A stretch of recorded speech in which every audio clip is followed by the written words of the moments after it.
A Little Princess by Frances Hodgson Burnett. Chapter 16. The Visitor. Imagine, if you can, what the rest of the evening was like, how they crouched by the fire which blazed and leaped and made so much of itself in the little grate, how they removed the covers of the dishes and found rich, hot, savory soup, which was a meal in itself, and sandwiches and toast and muffins enough for both of them. The mug from the washstand was used as Becky's teacup, and the tea was so delicious that it was not necessary to pretend that it was anything but tea. They were warm and well-fed and happy, and it was just like Sara that, having found her strange good fortune real, she should give herself up to the enjoyment of it to the utmost. She had lived such a life of imaginings that she was quite equal to accepting any wonderful thing that happened, and almost to cease in a short time to find it bewildering. "I don't know anyone in the world who could have done it," she said, "but there has been someone, and here we are sitting by their fire, and it's true, and whoever it is, wherever they are, I have a friend, Becky. Someone is my friend." It cannot be denied that as they sat before the blazing fire and ate the nourishing, comfortable food, they felt a kind of rapturous awe and looked into each other's eyes with something like doubt. "Do you think," Becky faltered once in a whisper, "do you think it could melt away, miss? Hadn't we better be quick?" And she hastily crammed her sandwich into her mouth. If it was only a dream, kitchen manners would be overlooked. "No, it won't melt away," said Sara. "I am eating this muffin, and I can taste it. You never really eat things in dreams. You only think you are going to eat them. Besides, I keep giving myself pinches, and I touched a hot piece of coal just now on purpose." The sleepy comfort which at length almost overpowered them was a heavenly thing. It was the drowsiness of happy, well-fed childhood, and they sat in the fire glow and luxuriated in it until Sara found herself turning to look at her transformed bed. There were even blankets enough to share with Becky. The narrow couch in the next attic was more comfortable that night than its occupant had ever dreamed that it could be. As she went out of the room, Becky turned upon the threshold and looked about her with devouring eyes. "If it ain't here in the morning, miss," she said, "it's been here tonight anyways, and I shan't never forget it." She looked at each particular thing as if to commit it to memory. "The fire was there," pointing with her finger, "and the table was before it, and the lamp was there, and the light looked rosy red. And there was a satin cover on your bed, and a warm rug on the floor, and everything looked beautiful, and—" She paused a second, and laid her hand on her stomach tenderly. "There was soup and sandwiches and muffins, there was." And, with this conviction a reality at least, she went away. Through the mysterious agency which works in schools and among servants, it was quite well known in the morning that Sara Crewe was in horrible disgrace, that Ermengarde was under punishment, and that Becky would have been packed out of the house before breakfast, but that a scullery maid could not be dispensed with at once. The servants knew that she was allowed to stay because Miss Minchin could not easily find another creature helpless and humble enough to work like a bounded slave for so few shillings a week. The elder girls in the schoolroom knew that if Miss Minchin did not send Sara away, it was for practical reasons of her own. "She's growing so fast and learning such a lot somehow," said Jessie to Lavinia, "that she will be given classes soon, and Miss Minchin knows she will have to work for nothing. It was rather nasty of you, Lavvy, to tell about her having fun in the garret. How did you find it out?" "I got it out of Lottie. She's such a baby, she didn't know she was telling me. There was nothing nasty at all in speaking to Miss Minchin. I felt it my duty." Priggishly. "She was being deceitful, and it's ridiculous that she should look so grand and be made so much of in her rags and tatters." "What were they doing when Miss Minchin caught them?" Pretending some silly thing, Ermengarde had taken up her hamper to share with Sara and Becky. She never invites us to share things. Not that I care, but it's rather vulgar of her to share with servant girls and addicts. I wonder Miss Minchin didn't turn Sara out, even if she does want her for a teacher. If she was turned out, where would she go? Inquired Jessie, a trifle anxiously. How do I know? Snapped Lavinia. She'll look rather queer when she comes into the schoolroom this morning. I should think, after what's happened, she had no dinner yesterday, and she's not to have any today. Jessie was not as ill-natured as she was silly. She picked up her book with a little jerk. Well, I think it's horrid, she said. They've no right to starve her to death. When Sara went into the kitchen that morning, the cook looked askance at her, and so did the housemaids, but she passed them hurriedly. She had, in fact, overslept herself a little, and as Becky had done the same, neither had had time to see the other, and each had come downstairs in haste. Sara went into the scullery. Becky was violently scrubbing a kettle, and was actually gurgling a little song in her throat. She looked up with a wildly elated face. "It was there when I wakened, miss, the blanket," she whispered excitedly. "It was as real as it was last night." "So was mine," said Sara. "It is all there now, all of it. While I was dressing, I ate some of the cold things we left."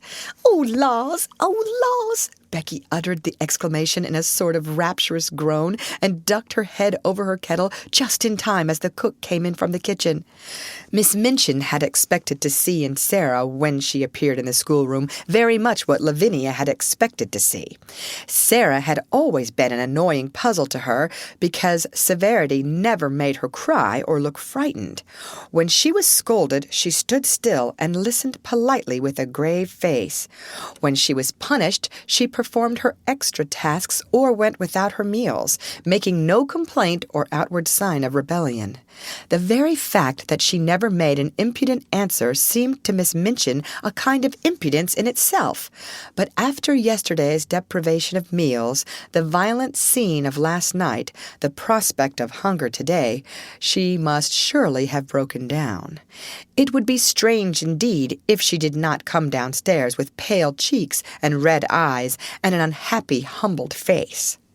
Miss Minchin saw her for the first time when she entered the schoolroom to hear the little French class recite its lessons and superintend its exercises. And she came in with a springing step, color in her cheeks, and a smile hovering about the corners of her mouth. It was the most astonishing thing Miss Minchin had ever known. It gave her quite a shock. What was the child made of? What could such a thing mean? She called her at once to her desk. "You do not look as if you realize that you are in disgrace," she said. "Are you absolutely hardened?" The truth is that when one is still a child, or even if one is grown up, and has been well fed, and has slept long and softly and warm, when one has gone to sleep in the midst of a fairy story and has wakened to find it real, one cannot be unhappy or even look as if one were, and one could not, if one tried, keep a glow of joy out of one's eyes. Miss Minchin was almost struck dumb by the look of Sara's eyes when she made her perfectly respectful answer. "I beg your pardon, Miss Minchin," she said. "I know that I am in disgrace." "Be good enough not to forget it, and look as if you had come into a fortune. It is an impertinence. And remember, you are to have no food today." "Yes, Miss Minchin," Sara answered, but as she turned away, her heart leaped with the memory of what yesterday had been. "If the magic had not saved me just in time," she thought, "how horrible it would have been." "She can't be very hungry," whispered Lavinia. "Just look at her. Perhaps she is pretending she has had a good breakfast," with a spiteful laugh. "She's different from other people," said Jessie, watching Sara with her class. "Sometimes I'm a bit frightened of her." "Ridiculous thing!" ejaculated Lavinia. All through the day the light was in Sara's face and the color in her cheek. The servants cast puzzled glances at her and whispered to each other, and Miss Amelia's small blue eyes wore an expression of bewilderment. What such an audacious look of well-being under august displeasure could mean she could not understand. It was, however, just like Sara's singular obstinate way. She was probably determined to brave the matter out. One thing Sara had resolved upon, as she thought things over, the wonders which had happened must be kept a secret, if such a thing were possible. If Miss Minchin should choose to mount to the attic again, of course all would be discovered. But it did not seem likely that she would do so for some time at least, unless she was led by suspicion. Ermengarde and Lottie would be watched with such strictness that they would not dare to steal out of their beds again. Ermengarde could be told the story and trusted to keep it secret. If Lottie made any discoveries, she could be bound to secrecy also. Perhaps the magic itself would help to hide its own marvels. But whatever happens, Sara kept saying to herself all day, whatever happens, somewhere in the world there is a heavenly kind person who is my friend. My friend. If I never know who it is, if I never can even thank him, I shall never feel quite so lonely. Oh, the magic was good to me. If it was possible for weather to be worse than it had been the day before, it was worse this day. Wetter, muddier, colder. There were more errands to be done. The cook was more irritable, and knowing that Sara was in disgrace, she was more savage. But what does anything matter when one's magic has just proved itself one's friend? Sara's supper of the night before had given her strength. She knew that she should sleep well and warmly, and even though she had naturally begun to be hungry again before evening, she felt that she could bear it until breakfast time on the following day, when her meals would surely be given to her again. It was quite late when she was at last allowed to go upstairs.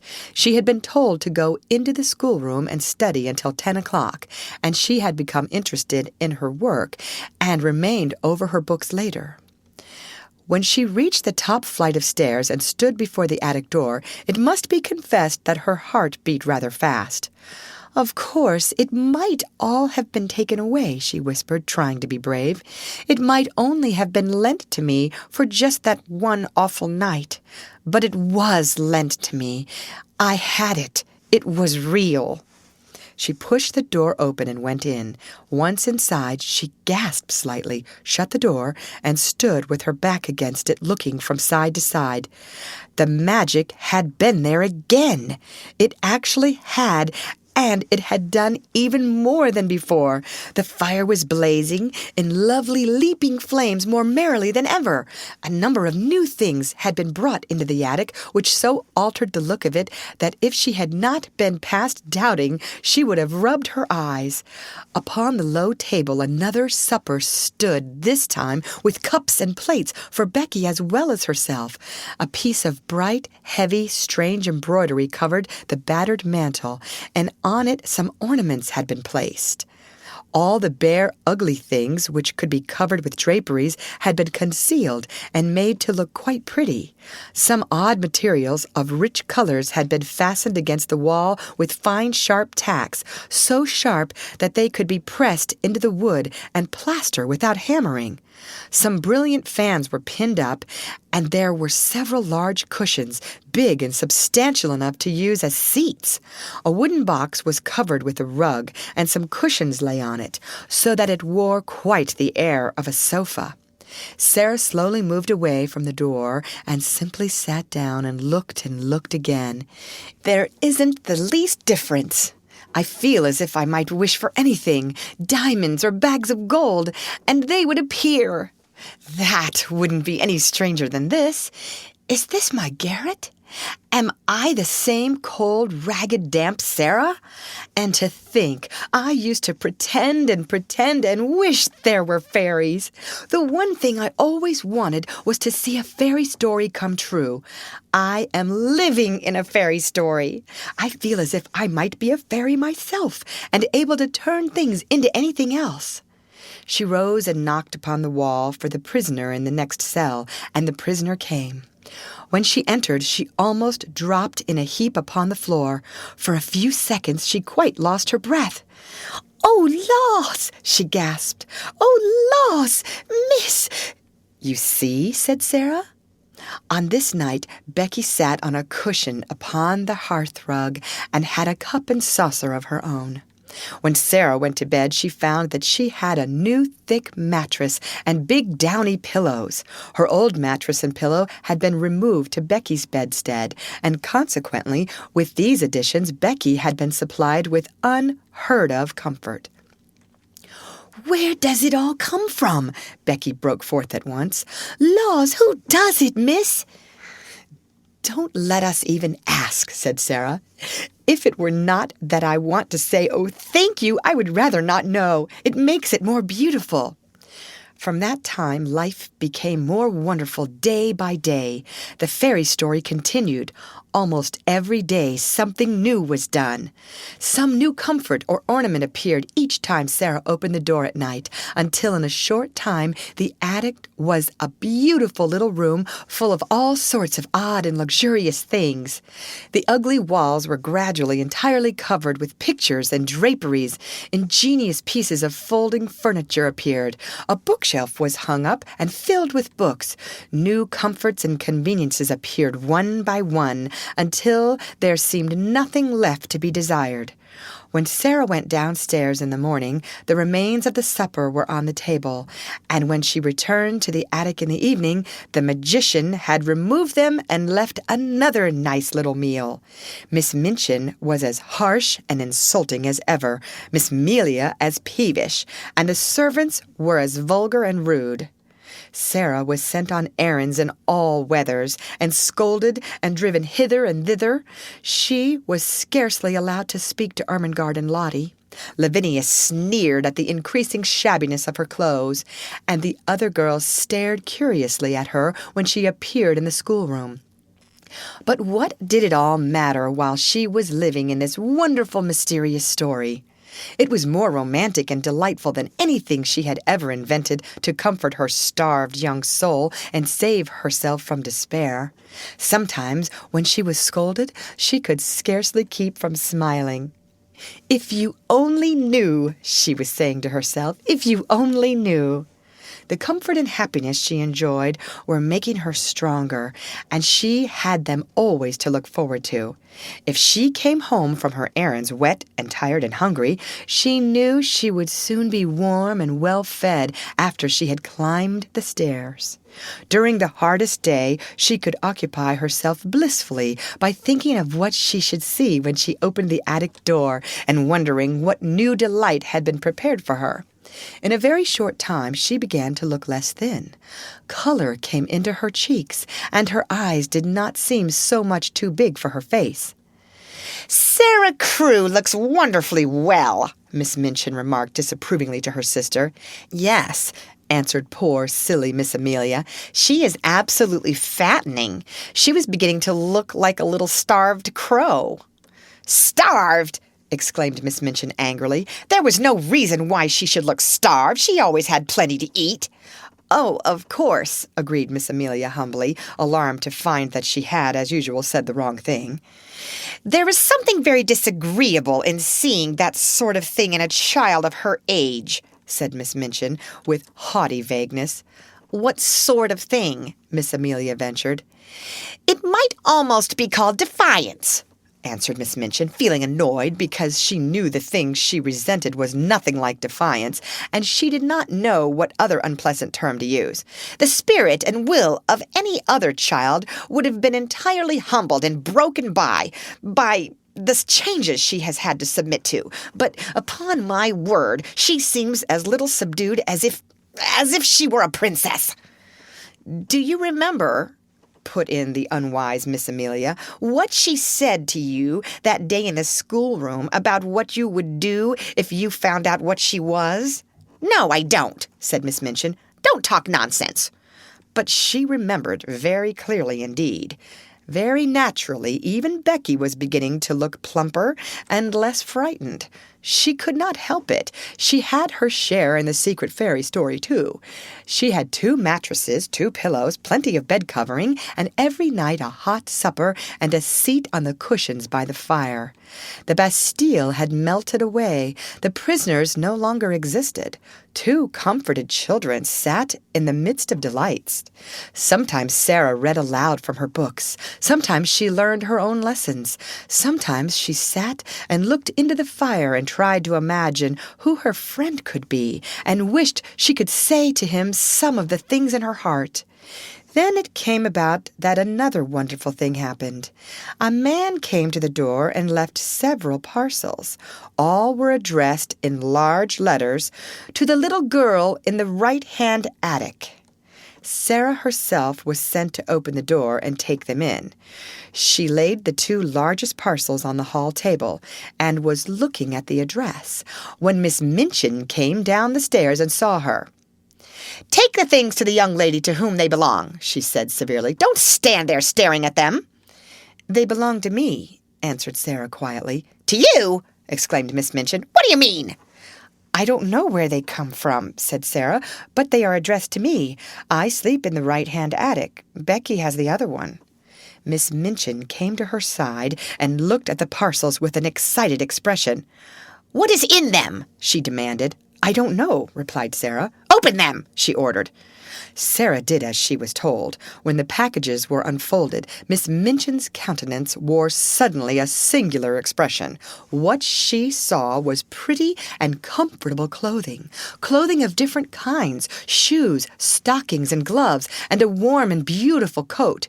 There were even a nice hat and an umbrella.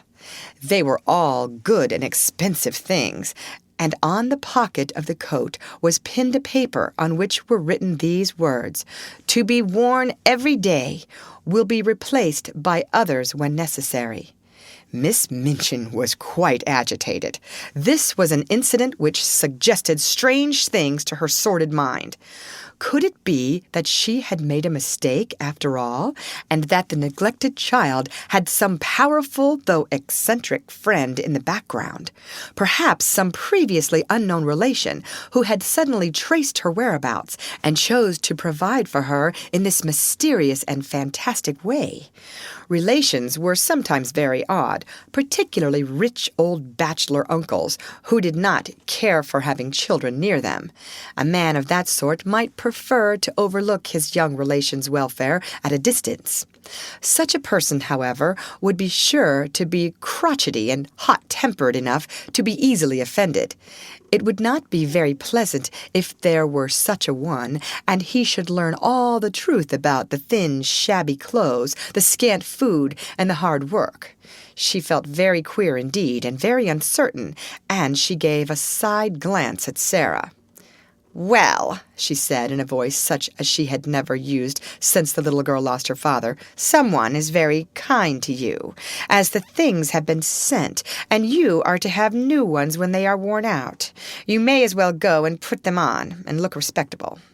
After you are dressed, you may come downstairs and learn your lessons in the schoolroom.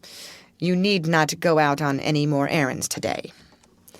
About half an hour afterward, when the schoolroom door opened and Sara walked in, the entire seminary was struck dumb.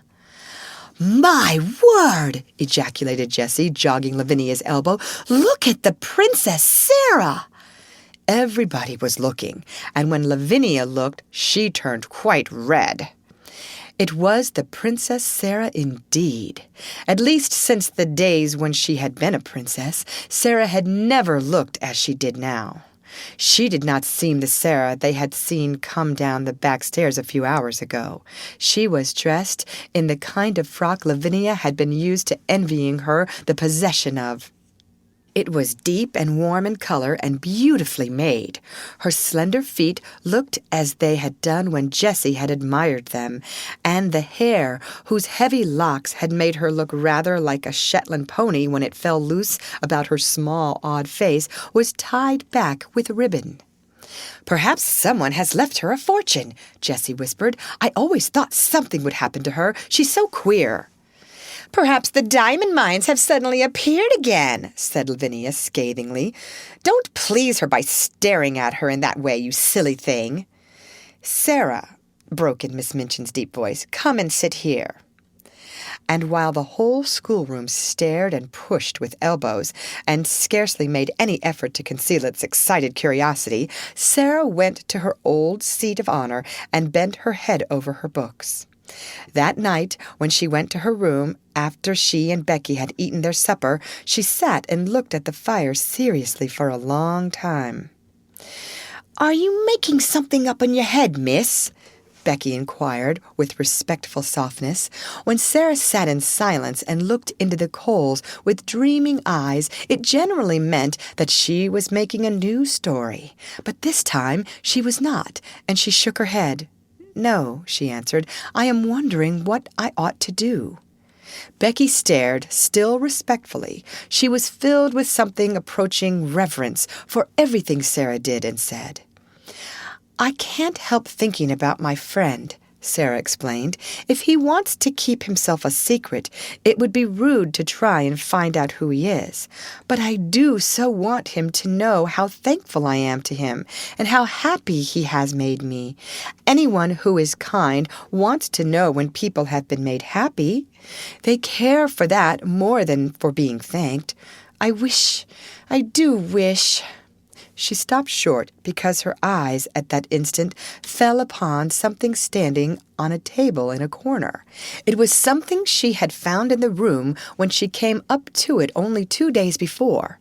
It was a little writing case fitted with paper and envelopes and pens and ink. "Oh," she exclaimed, "why did I not think of that before?" She rose and went to the corner and brought the case back to the fire. "I can write to him," she said joyfully, "and leave it on the table. Then perhaps the person who takes the things away will take it too. I won't ask him anything. He won't mind my thanking him, I feel sure." So she wrote a note. This is what she said. "I hope you will not think it is impolite that I should write this note to you when you wish to keep yourself a secret. Please believe I do not mean to be impolite or try to find out anything at all. Only I want to thank you for being so kind to me, so heavenly kind, and making everything like a fairy story. I am so grateful to you, and I am so happy, and so is Becky. Becky feels just as thankful as I do. It is all just as beautiful and wonderful to her as it is to me. We used to be so lonely and cold and hungry, and now, oh, just think what you have done for us. Please let me say just these words. It seems as if I ought to say them. Thank you, thank you, thank you." The Little Girl in the Attic. The next morning she left this on the little table, and in the evening it had been taken away with the other things, so she knew the magician had received it, and she was happier for the thought. She was reading one of her new books to Becky just before they went to their respective beds, when her attention was attracted by a sound at the skylight. When she looked up from her page, she saw that Becky had heard the sound also, as she had turned her head to look and was listening rather nervously. "Something's there, miss," she whispered. "Yes," said Sara slowly. "It sounds rather like a cat trying to get in." She left her chair and went to the skylight. It was a queer little sound she heard, like a soft scratching. She suddenly remembered something and laughed.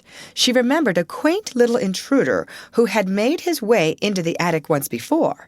She had seen him that very afternoon, sitting disconsolately on a table before a window in the Indian gentleman's house.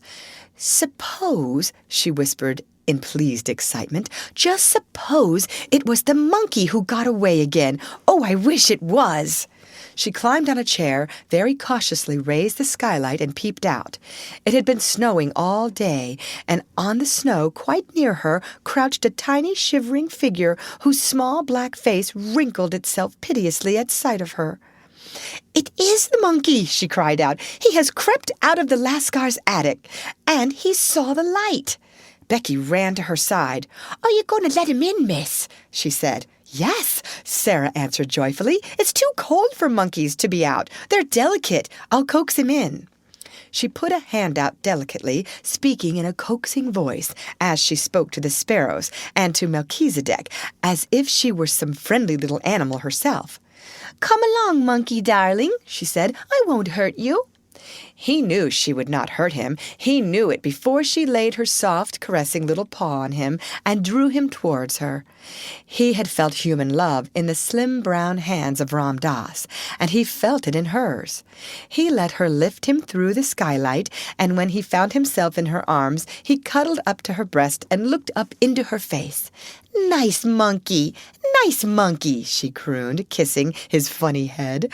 "Oh, I do love little animal things." He was evidently glad to get to the fire, and when she sat down and held him on her knee, he looked from her to Becky with mingled interest and appreciation. "He is plain-looking, miss, ain't he?" said Becky. "He looks like a very ugly baby," laughed Sara. "I beg your pardon, monkey, but I'm glad you are not a baby. Your mother couldn't be proud of you, and no one would dare to say you look like any of your relations. Oh, I do like you." She leaned back in her chair and reflected. "Perhaps he's sorry he's so ugly," she said, "and it's always on his mind. I wonder if he has a mind. Monkey, my love, have you a mind?" But the monkey only put up a tiny paw and scratched his head. "What shall you do with him?" Becky asked. "I shall let him sleep with me tonight and then take him back to the Indian gentleman tomorrow. I am sorry to take you back, monkey, but you must go. You ought to be fondest of your own family, and I'm not a real relation." And when she went to bed, she made him a nest at her feet, and he curled up and slept there as if he were a baby and much pleased with his quarters. End of chapter.